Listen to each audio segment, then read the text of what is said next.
Time to continue our story. The story of Gulliver's Travels, Part 3, Chapter 1.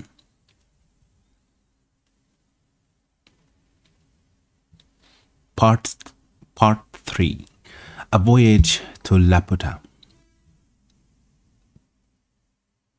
Ballinbarby? Oh my god. What the hell? In Japan. In Japan? Okay. Names. Yeah,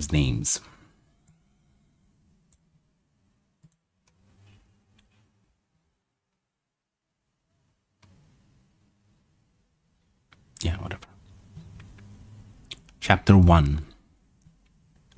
The author sets out on his third voyage. It's taken by pirates, the malice of a Dutchman. His arrival at an island, he is received into Laputa.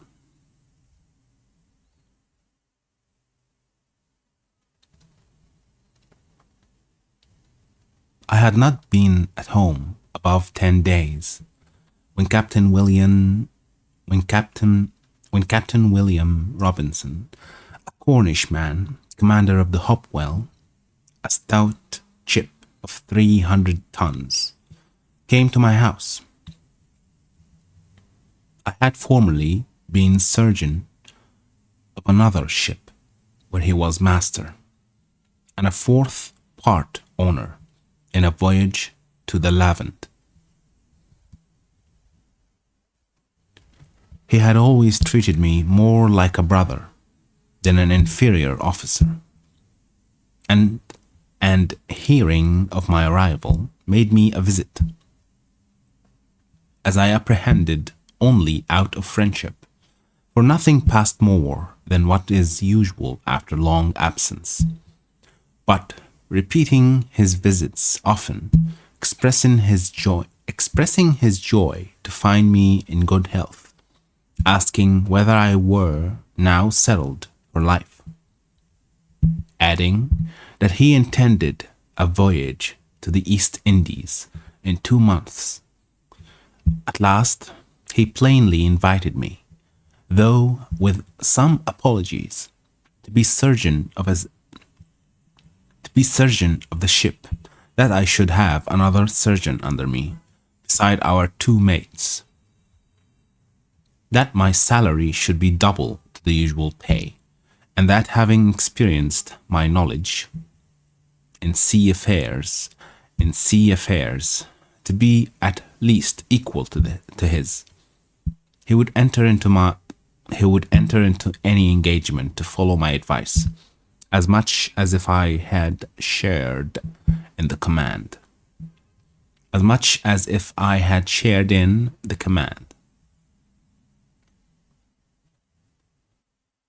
He said so many other obliging things, and I knew him to be so honest a man that I could not reject this proposal.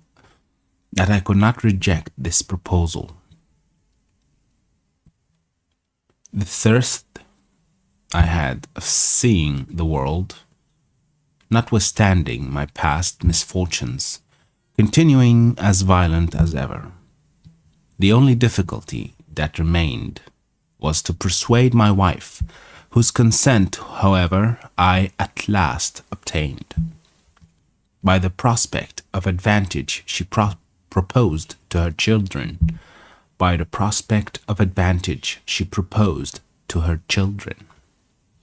We set out the 5th day of August, 1706, and arrived at Fort St. George, the 11th of April, 1707. We stayed there 3 weeks to refresh our crew, many of whom were sick. From thence we went to Tonkin, where the captain resolved to continue some time, because many of the goods he intended to buy were not ready, nor could he expect to be dispatched in several months.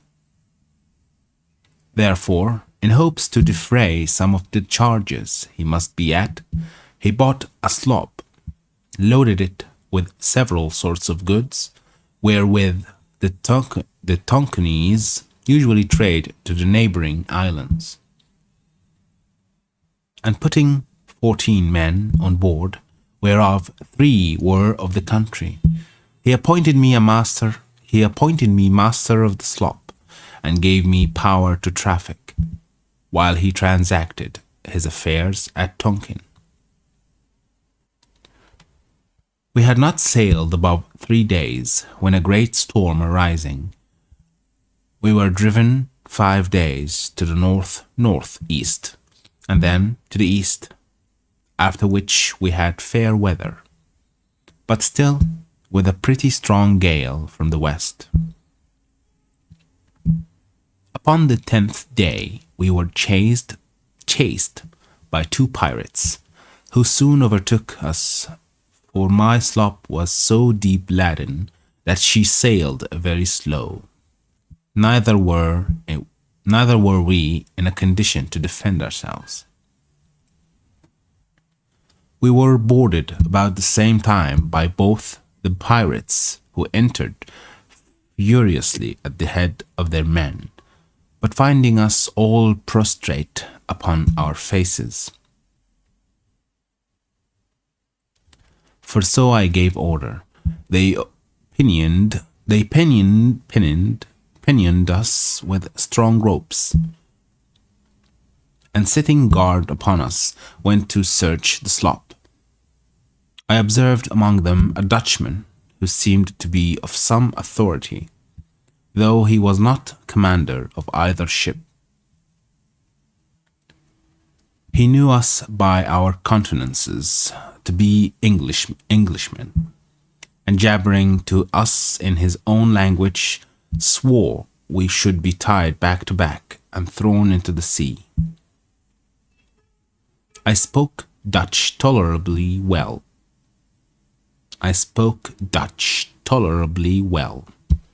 I told him who we were, and begged him, in consideration of our being Christians and Protestants of neighbouring countries in strict alliance, that he would move the captains to take some pity on us.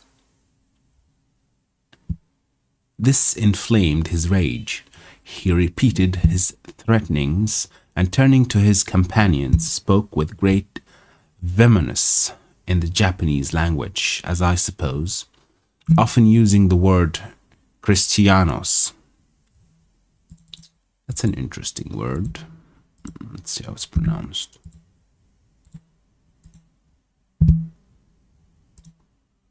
Vehemence. Vehemence. Okay. What does it mean? Great forcefulness or intensity of feeling or expression. Vehemence.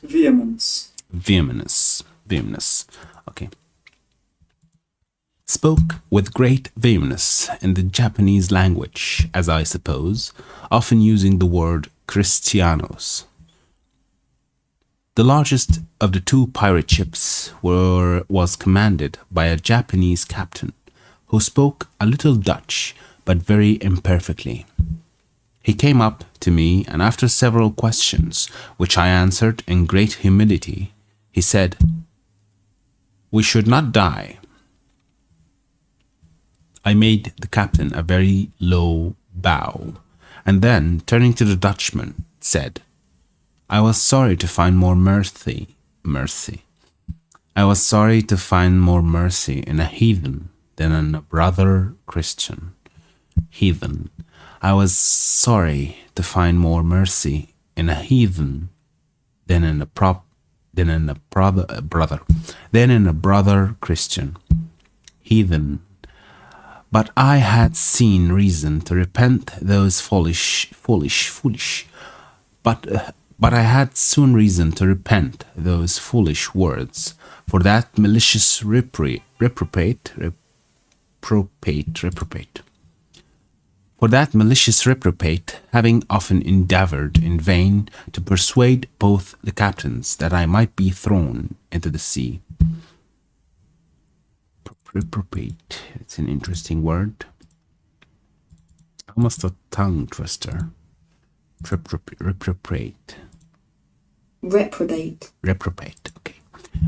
For that malicious reprobate, having often endeavored in vain to persuade both the captains that I might be thrown into the sea, which they would not yield to after the promise made me that I should not die. However, prevailed so far as to have a punishment inflicted on me, worse in all human appearance than death itself.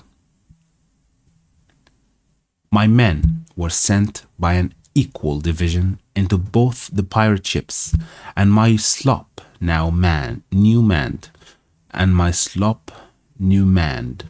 As to myself, it was determined that I should be set adrift in a small canoe, with pedals and a sail, and 4 days' provisions, which last the Japanese captain was so kind to double out of his own stores, and would permit no man to search me. I got down into the canoe, while the Dutchman, standing upon the deck, loaded me with all the curses and injurious terms his language could afford. I got down into the canoe, while the Dutchman, standing upon the deck, loaded me with all the curses and injurious terms his language could afford. Injurious or injurious? I think it's injurious. Let's see. Injurious. Injurious, okay. I got down into the canoe, while the Dutchman, standing upon the deck, loaded me with all the curses and injurious terms his language could afford.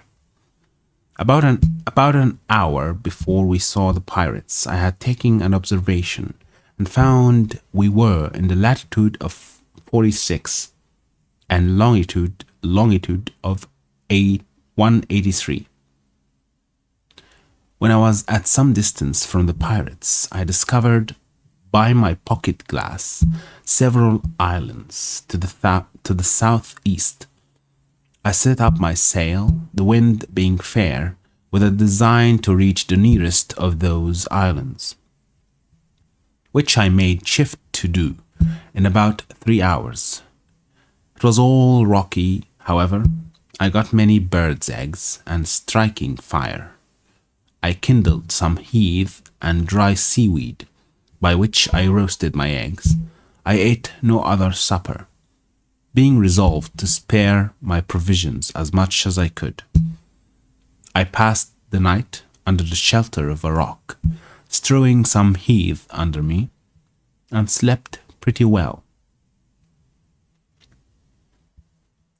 The next day I sailed to another island, and thence to a third and fourth, sometimes using my sail and sometimes my paddles. But not to trouble the reader with a particular account of my distresses, let it suffice that on the 5th day I arrived at the last island in my sight, which lay southeast to the former. This island was at a greater distance than I expected, and I did not reach it in less than 5 hours. I encompassed it almost round before I could find a convenient place to land in, which was a small creek about 3 times the wideness of my canoe.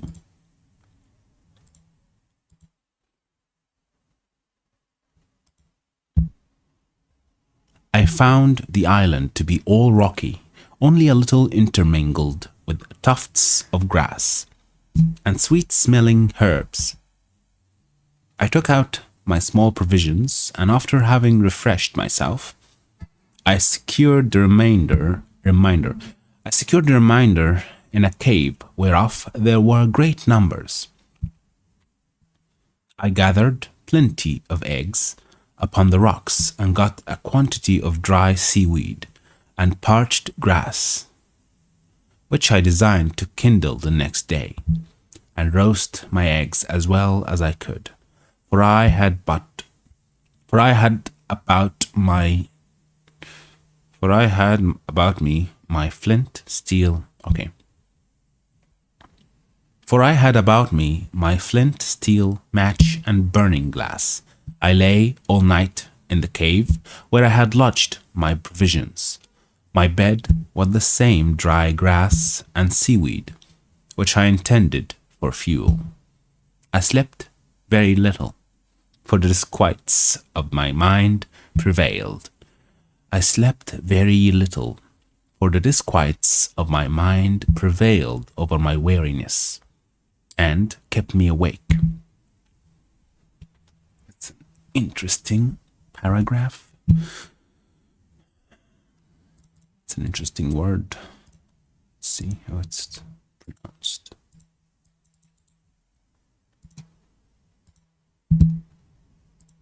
Disquiet. Yeah, disquiets. Okay. I slept very little, for the disquiets of my mind prevailed over my weariness and kept me awake. I considered how impossible it was to preserve my life in so desolate a place, and how miserable my end must be. Yet found myself so restless and desponding, that I had not the heart. So restless and desponding that I had not the heart to rise, and before I could get spirits enough to creep out of my cave, the day was far advanced. I walked a while among the rocks. The sky was perfectly clear, and the sun so hot that I was forced to turn my face from it. When all on a sudden it became obscure, as I thought, in a manner very different from what happens by the interposition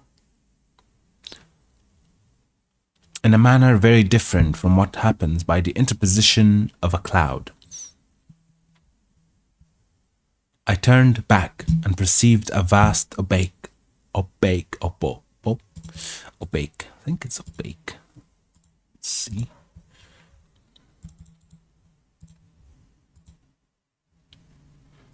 Opaque. Yeah, opaque. Okay, opaque. And perceived the vast opaque body between me and the sun moving forwards towards the island.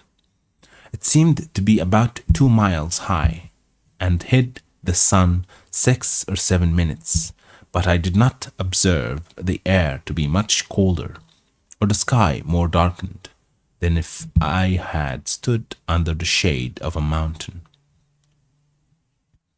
As it approached nearer over the place where I was, it appeared to be a firm substance, the bottom flat, smooth, and shining very bright, from the reflection of the sea below.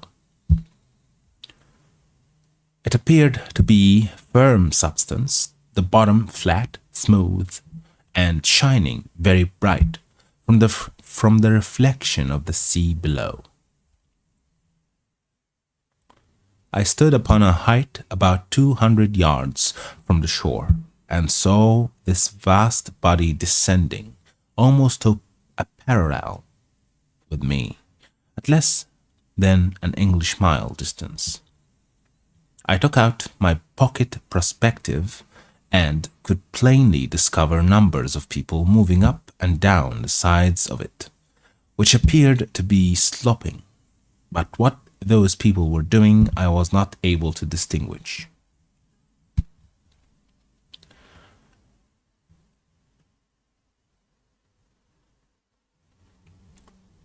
The natural love of life gave me some inward motion of joy, and I was ready to entertain a hope that this adventure might, some way or other, help to deliver me from the desolate place and condition I was in.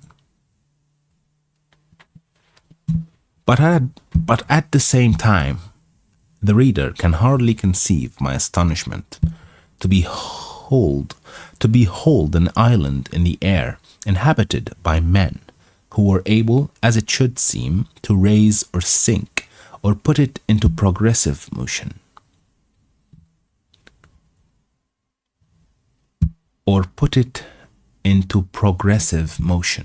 As they pleased, but not being at that time in a disposition to philosophize upon this phenomenon, I rather chose to observe what course the island would take, because it seemed for a while to stand still. Yet soon after it advanced nearer, and I could see the sides of it incomposed. Incomposed, that's an interesting word. Incomposed. Encompassed, yeah, that's of this. And I could see the sides of it encompassed with several gradations of galleries and stairs at certain intervals to descend from one to the other. In the lowest gallery I beheld some people fishing with long angling rods, and others looking on. I waved my cap, for my hat was long since worn out, and my handkerchief toward the island, and upon its nearer approach I called and shouted with the utmost strength of my voice. And then, looking circumspectly,